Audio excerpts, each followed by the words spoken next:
Alexandre Troé de Macédoine, plus connu sous le nom d'Alexandre le Grand, demeure l'une des figures les plus emblématiques de l'histoire ancienne.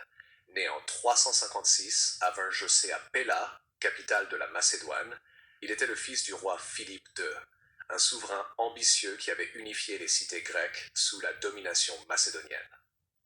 Dès son plus jeune âge, Alexandre fut éduqué par le philosophe Aristote, qui lui transmit un enseignement approfondi en philosophie, sciences, médecine et art. Cette éducation façonna son esprit stratégique et sa vision du monde, préparant le terrain pour son futur rôle de conquérant et de créateur d'un empire d'une ampleur sans précédent. La carrière militaire d'Alexandre débuta officiellement à 16 ans, lorsqu'il fut laissé régent de Macédoine pendant l'absence de son père, et du mater une rébellion thrace. À 18 ans, il commanda l'armée macédonienne lors de la bataille de Chéronée en 338 à Vingecé, où les forces grecques coalisées furent vaincues par son père, consolidant l'hégémonie macédonienne sur la Grèce.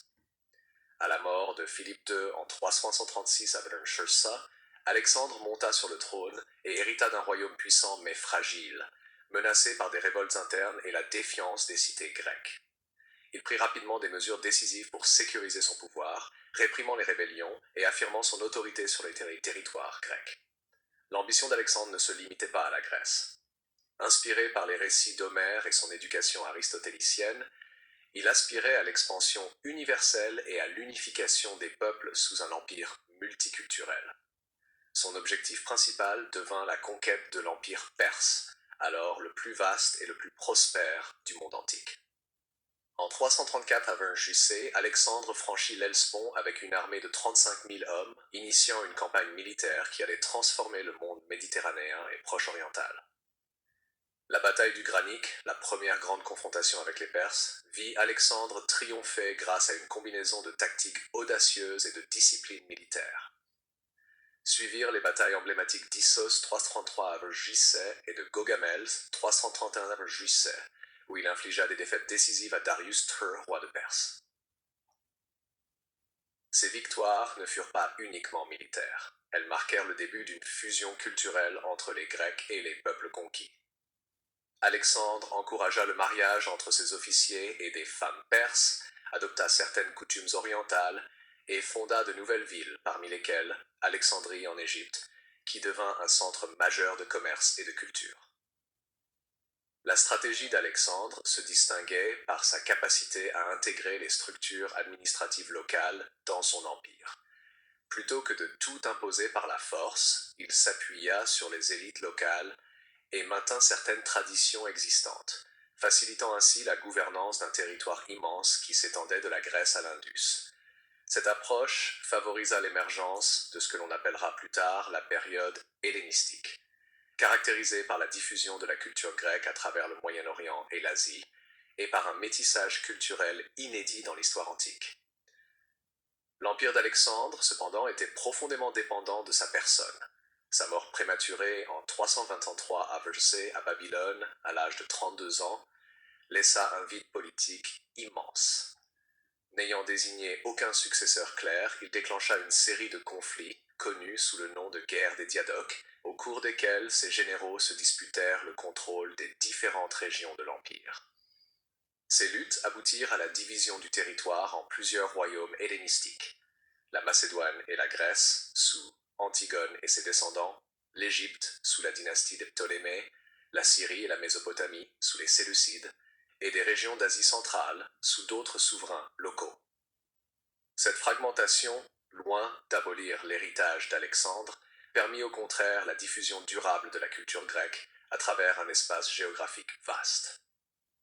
La période hellénistique, 323-31 Vingecé, se caractérise par l'essor des sciences, des arts et de la philosophie.